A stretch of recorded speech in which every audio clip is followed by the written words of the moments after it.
Advance student already কমেই আছে, তথাপিও আমি বস্তুখিনি তোমালোকৰ হেল্পফুল হোৱাকৈ বনাইছোঁ। গতিকে যিকেইজনে চাই আছা কমেণ্ট বক্সত কমেণ্ট এটা দিবা, লাইক এটা কৰিবা। শ্বেয়াৰৰ কথা নকওঁ, সেইটো তোমাৰ কথা। নহ'লে মানে সেয়া মটিভেশ্যনটোৰ কাৰণে লাগে মানে। ঠিক আছে বাৰু, কুৱেশ্যন নম্বৰ আমি 8লৈ আহিছোঁ। কি কৈছে, যদি a = 2 4 b = 4 2 তেন্তে আমি a ক্ৰছ b = a² আৰু b ক্ৰছ a = b² বুলি লিখিব পাৰিমনে? মই একদম অকণমান দেৰি ৰৈ দিছোঁ, তুমি নিজে চাই পেলাই কোৱাচোন হ'ব নহয়, পাৰিম নে নোৱাৰিম। 3 2 1 পজ কৰি ল'বা খালে। 3 2 1 গো। চোৱা 2 4 4 2 একেই নহয় জানো? হয়, একেটাই এলিমেণ্ট, মানে একেটাই ছেট, খালি কি এইটো মানে 2 4 আছে, এইটো 4 2 আছে, ইমানে এলিমেণ্ট একেকেইটাই আছে, গতিকে এইটো একেটা ছেটে, গতিকে আমি লিখিব পাৰিম। হয়, লিখিবা স্পষ্টভাৱে, স্পষ্টভাৱে। ঠিক আছে, এই ৱৰ্ডটো যে বহুত পাৱাৰফুল জানা, কাৰণ যিবিলাক মানে কি হয় মেথছত কিছুমান বস্তু ডাইৰেক্ট ওলাই থাকে, কিন্তু আমি লিখিবলৈ মানে কেনেকৈ লিখিম, কি লিখিম, তেনেকুৱা টাইপত মানে ভাৱ আহে। হয়, সেইটো সময়ত এই ৱৰ্ডটোৱে খুব কাম দিয়ে, ক্লিয়াৰলি, স্পষ্টভাৱে। ঠিক আছে, স্পষ্টভাৱে কি, a = b, a আৰু b একেটাই। ঠিক আছে, গতিকে আমি কি লিখিব পাৰোঁ, এতেকে a ক্ৰছ b = কি লিখিব পাৰোঁ, a ক্ৰছ a লিখিব পাৰোঁ = a² লিখিব পাৰোঁ। আৰু b cross a, b cross a মানে কি লিখিব পাৰোঁ, b ক্ৰছ b = b² লিখিব পাৰোঁ। এতেকে আমি লিখিব পাৰিম বুলি এক লাইন লিখি দিবা, কাম এদায়। ঠিক আছে, কুৱেশ্যন নম্বৰ 9লৈ আহিছোঁ। তোমালোকে ইয়াৰ ৰিলেটেড যিখিনি PDF আছে সেইখিনি ডেছক্ৰিপশ্যনত আৰু পিন কমেণ্টত লাভ কৰিব পাৰিবা, মানে সেইখিনি এক্সেছ কৰি ল'বা। ঠিক আছে বাৰু, কুৱেশ্যন নম্বৰ 9লৈ আহিছোঁ। যদি a = 3 মানে a এটা ছেট, তাত এলিমেণ্ট কেইটা আছে, 3টা আছে।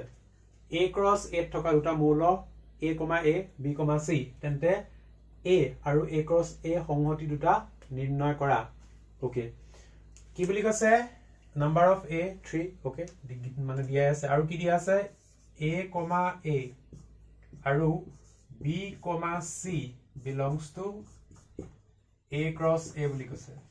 ঠিক আছে, a ক্ৰছ a এইটো এলিমেণ্ট আৰু এইটো এলিমেণ্ট থাকে। এত কেইটা এলিমেণ্ট থাকে, 3টা এলিমেণ্ট থাকে। এটা এলিমেণ্ট a, এটা এলিমেণ্ট b, এটা এলিমেণ্ট c ওলাই আছে।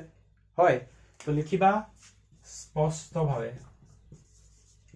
স্পষ্টভাৱে হ'ব। স্পষ্টভাৱে লিখাৰ পিছত বেলেগ লিখিবলৈ একো দৰকাৰ নপৰে মানে।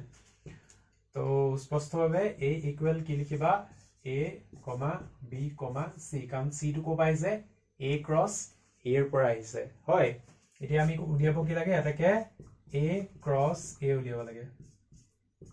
একেবাৰে ইজি, a b c আছে ন, প্ৰথমতে প্ৰথমতে a হ'ব,